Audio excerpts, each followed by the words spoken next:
Welcome to Perspective and Potential, where we uncover new ways to see the world and tap into the incredible potential within each of us. I'm Abigail Straight, joined by my co host and mother, Gwen Fund. Together, we'll explore ideas, stories, and strategies designed to help you grow, shift your perspective, and embrace a more complete version of yourself. If you'd like to learn more about us, you can check us out at perspectiveandpotential.com. Thanks for joining us. Let's dive in and see where a new perspective might take you. Today's episode is really special because you'll get the chance to know both of us, not just as hosts, but as the people behind the microphones. We always share ideas and perspectives here, but sometimes it's the personal stories that really help you understand where those perspectives are coming from. So let's dive in. Mom, I'll go ahead and kick it off and ask you, what's the one word you'd use to describe yourself and why? Well, gosh, that's kind of a hard one. um, I really feel like I'm an empath. My whole life, I've been so tuned in to the people around me, um, their moods, their needs, um, and that's been quite a journey for me because in my own growth, and development, being so much aware of the people around me and trying to decide where I fit in, or which of those feelings or moods um, were positive in my life and which were negative. And so I don't know, in tune, I guess, with others' emotions. I think it was a natural jump for me to go into counseling. I think it was something that I instinctively did even as a child. I remember I went to a school reunion one time and a girl came up to me, and when she was like in, I don't know, first or second grade, a bunch of kids were bullying her, and I have no memory of this, but she tells me that I walked into the crowd and grabbed her and pulled her away, and how that had made such an impact on her. I don't remember that, um, but I think that's just one of those experiences where I think I felt her pain and knew that maybe I could help. Well, and it's interesting that that's the word because I have always, I've definitely known that about you. It was wonderful to grow up in a household with my mom being able to understand those needs because I recall you also helping me to develop, I think, a very similar skill and attribute within me because I think there's a genetic component to that. I really do. And so the fact then that you took something that was a natural strength, although sometimes, and I'm sure you would say this too, I've said that it's a blessing and a curse. Mhm. But then you cultivated that um, over the years with reading and researching and, continuing your education, even up until your 60s, just always that thirst for knowledge to really help hone something that was a natural gift, I think, in your life. So it's been, it's been a great example, I think, to those of us, especially kids who have also, I think, inherited that skill as well. Okay, well, here's what I'd like to ask you. So you are number 6 of 8 children. So what was it like for you growing up in the middle of such a large family? And I'd really like to hear the pros and cons. Oh, and I think of all 8 kids, we would probably all start with the same answer, and that is, well, my placement is somewhat unique because I do feel like my placement is somewhat unique. I had my brother that is older than me, the one just older than me is 6 years older than me. So there's a significant age gap there. And then I have another brother on the other side of me who is only 17 months younger than me. Um, I think to start with, probably um, the con of that, if you would call it a con, is that I didn't have, like, a sister that was super close in age to me, right? 8 years older than me and 16 years older than me. Um, and so I didn't grow up, I guess, truly dependent on that kind of sibling closeness. Now I feel close to my siblings, but if I look around at other familial situations, there are some siblings that just do everything together. With it, I think is a mix of time and also probably personalities. Um, so what I think that resulted in for me was I learned, and maybe this is also personality, but I learned how to entertain myself from a very early age.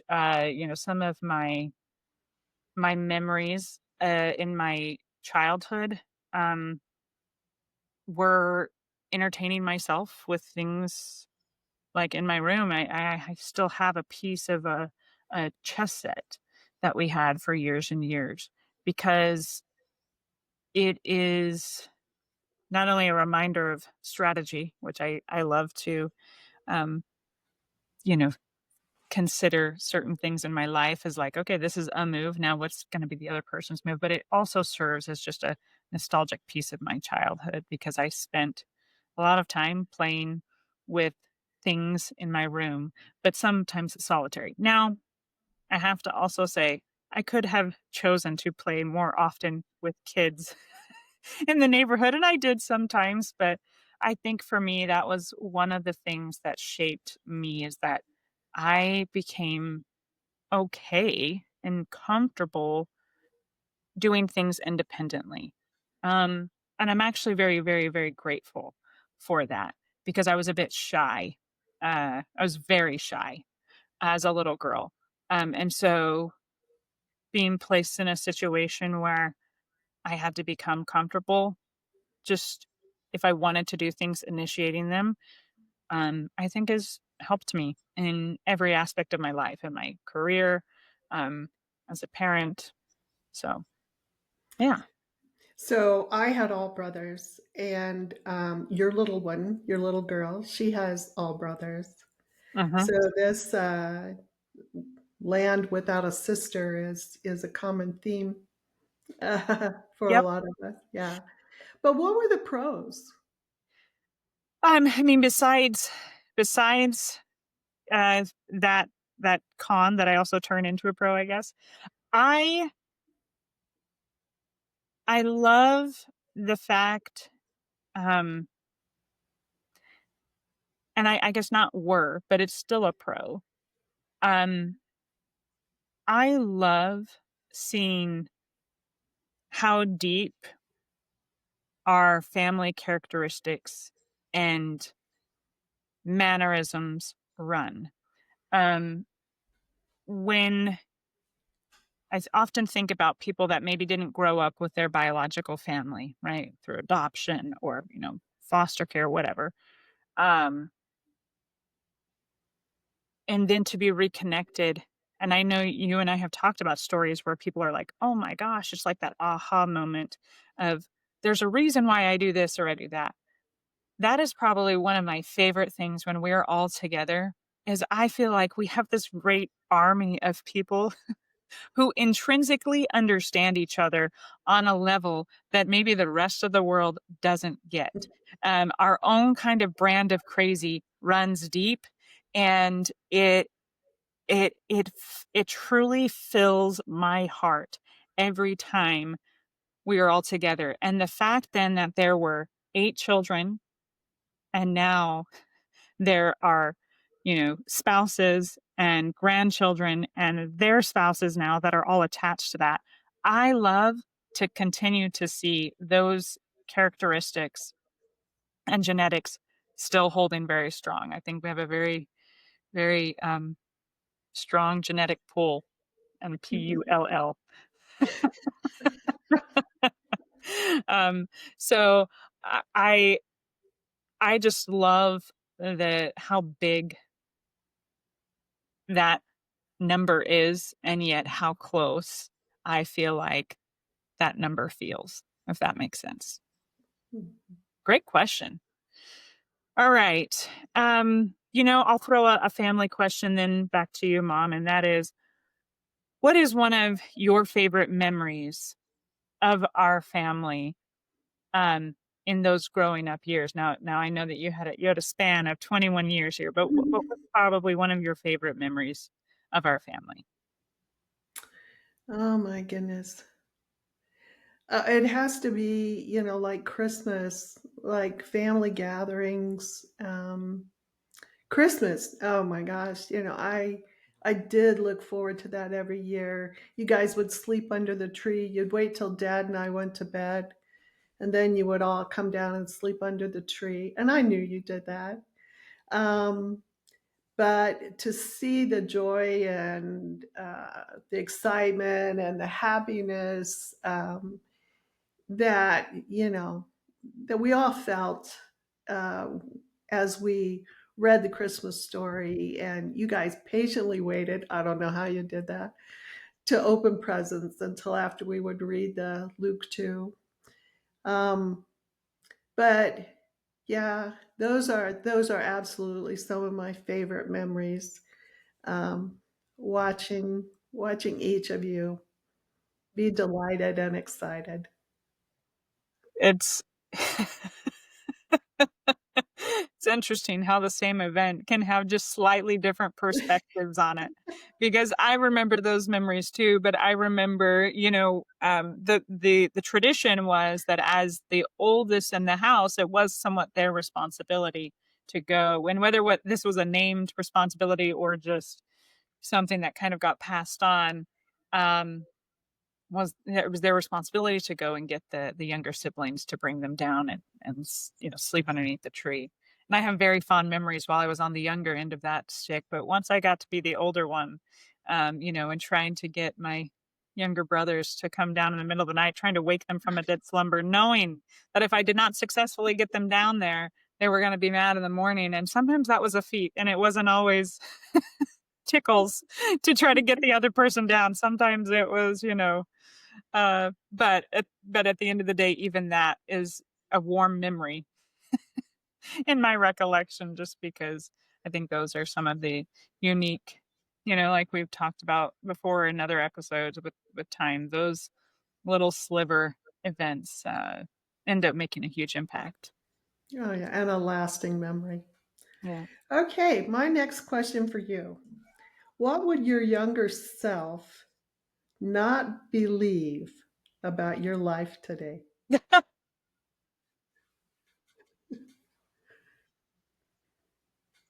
you know, Honestly, my younger self would not believe the amount of people that I probably work with, that I talk to, that I get up in front of and give full length presentations to.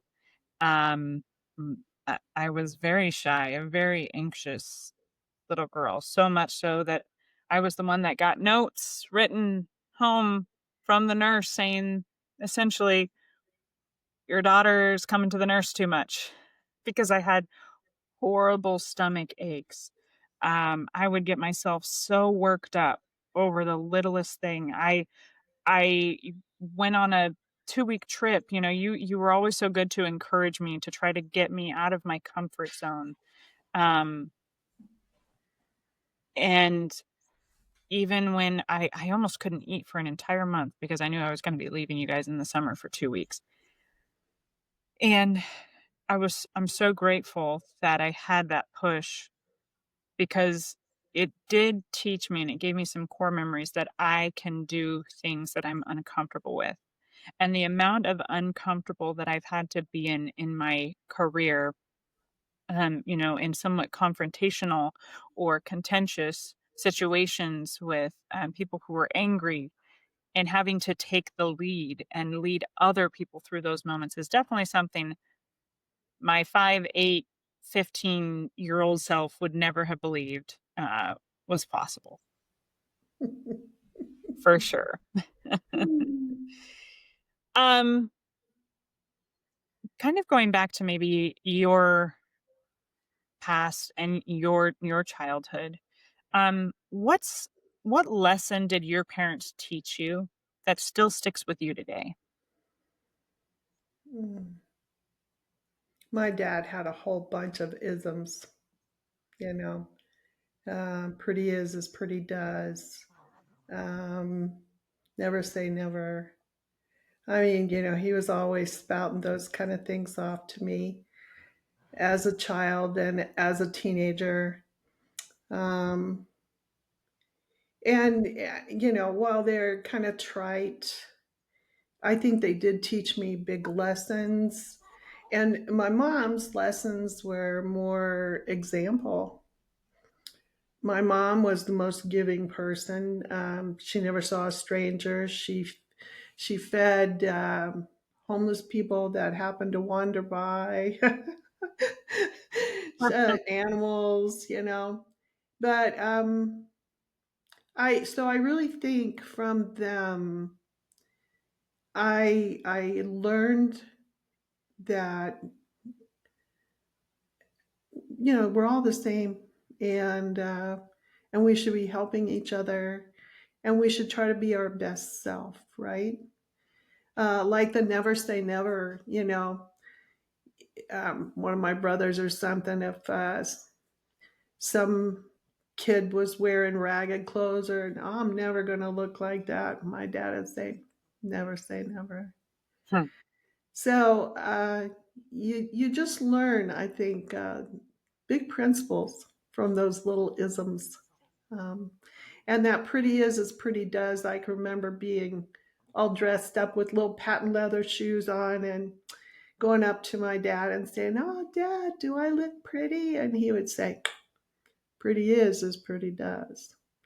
And it just, taught me very early that it's who we are and not what we look like that Mhm. really makes the difference. Hmm. Awesome. Yeah, I am even hearing stories like that, talking about what is passed down inherently or genetically. And it's always great. You were always a fantastic storyteller, um, of kind of those ancestral stories, which was fantastic because I think it allows those of us who didn't know people in that capacity to connect. And again, kind of like that other question that you asked earlier, it just really allows people to feel connected to sometimes the unexplainable things within ourselves. A lot of it is there is some predisposition to it, and I think it's just a matter of what you do with that. Yeah. Yeah. And be aware, I think, too, those isms that I talked about with my dad. Sometimes parents will call their kid's name, "Why, you dumb kid," or "What, you're so stupid. Why didn't you do this? Why didn't you do that?" Believe it or not, those very short words Oh yeah. will bend the twig in one way or another. Absolutely. Yeah. Okay, here's a question for you. Is there a dream that you had that you've had to let go of? And why? Why did you? Yeah. That's an easy question to answer, at least the first part. I have always loved music. I have always felt like through music I connect and I've been able to naturally express myself. And so my dream for a long time was to be able to be a singer. Um, and I it's not necessarily something that I regret in terms of not becoming someone famous for singing, because the desire that maybe I once held when I was a teenager to be quote unquote famous for singing, I do not desire that kind of life. The one thing about my life is through my career that I do have, I've learned to really appreciate my anonymity. But I did have to let go of that. There's a part of me that still feels like I wish I could have done more with that talent and that skill. But I have to be also honest with myself that in terms of choosing what I spent my time on, I didn't spend time cultivating that skill. I enjoyed doing it. I enjoyed sitting down at the piano and playing music for myself and um singing, because again, music and singing through song is how I have felt I've been able to express my feelings, even if they were somebody else's words. It was truly something that I felt like I could give emotion to a song. But at the end of the day, I am still very appreciative that I feel like Heavenly Father has allowed me to connect with other talents and skills that are very natural and inherent within me. Those strengths I've been able to come to find, um, those things that I feel like give me true purpose. So, although it was a dream I had to let go of, it is not something that I live with regret in not having that dream come to fruition, because I do feel fulfilled in what I do, and in fact, it's allowed me to continue a a search for other things that I can do with those skills, if that makes sense. Absolutely. So let me ask you a question about your first job. What was your very first job and what did you learn from it? So, my very first job was to be an information operator for the telephone company. And it was an interesting job. I mean, if you can just even imagine sitting with a headset on and taking continuous calls and looking up phone numbers and dealing with all different kinds of people. Um, thank goodness I have a decent memory. And man, those regular phone numbers, I didn't even have to look them up. So I think it was a good exercise for my memory. But what did I learn from that job? Um, I I learned first of all that I didn't want to do that kind of work forever, because it was interesting that I had to work my very first Christmas that I was married. And, the information lines are open all the time. So they need you at different times. And so I had to work split shifts, even where I'd go in the morning and then they'd let me off for 3 hours in the afternoon and I had to come back in the evening. And so, again, we're looking at time, like we talked about in our last episode. Um, I realized that I did not want to be at the mercy of somebody else controlling my time. Huh. So I think it was at that point that I realized that I needed to get more education.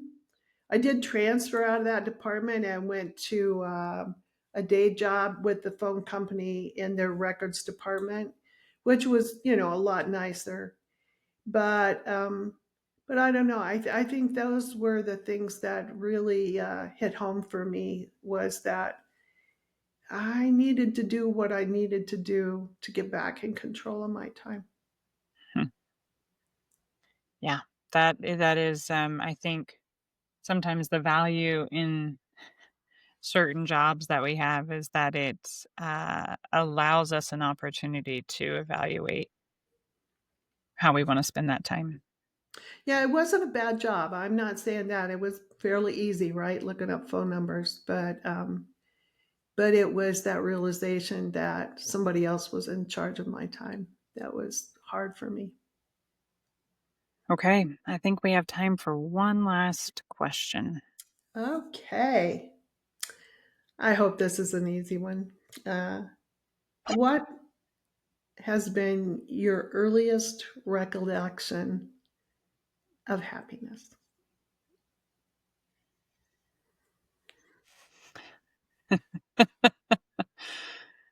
Um, it is an easy question to answer, but I don't think it's like a super obvious one, but it holds a lot of meaning for me. And it is a very early memory. One where I couldn't even tell you which house I lived in or we lived in at the time. But I had to have been about 2 or 3. I know we still lived in Ohio, and it was cold. I just remember being cold and searching for warmth, and I remember finding one of those vents in the floor, but I when you asked that question, it immediately popped in my mind, and so it must be there for a reason, because I remember sitting there feeling very happy and warm, and just putting my hands over the vent to feel the heat, coming from the heater, um, and I remember also the smell, that smell of the heater in the winter, and I think what it offered me, if I look back and everything that I know now about human development, child development, is I was feeling, and I no way could have named it back then, but I was feeling secure. I was feeling safe. Things that are really important to a 2-year-old's happiness. And something as simple as the heat being on, even to this day when it's cold and you flip on your heater for that first time and that smell burns, the dust that's been collecting over the warmer months, it brings me right back to that moment, and I do feel that. I feel that same sense of peace, happiness, content, safety, security, and so I'm very grateful. It is not something I take for granted, this safety and security that I felt, because I do know as an adult now a lot of the sacrifices that you and dad made in order to provide that kind of environment. Um, and so now it holds even more meaning to me as an adult, that I was blessed to be able to have those things. And it's a reminder also to make sure that that's the kind of stability that I want to provide for my own kids. Um, and I truly think the reason why I associate that with happiness is because of all the things in my life since then that have taught me how meaningful it was to be able to have that sense of safety and security. So, probably not an answer you were expecting, but No, but that is so true. There are so many kids who don't have that peace, that safety, and that security, and yeah. So yeah, that's very heartwarming and and really uplifting to me to know that even at 2 years old, you felt very safe and secure and warm and happy. So yep. So we didn't get through 20 questions, but I think we're going to do this again. I think, we only got through about eight, but we'll work on that 20. Yeah, we'll try and get this going again in a few months. Absolutely.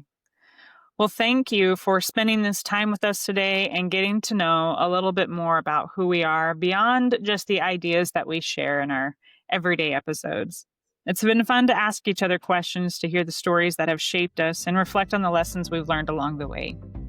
We hope this conversation inspires you to connect with the people around you a little deeper and reminds you that every small story, insight, or perspective can lead to something big. Food for thought. Bon appetit.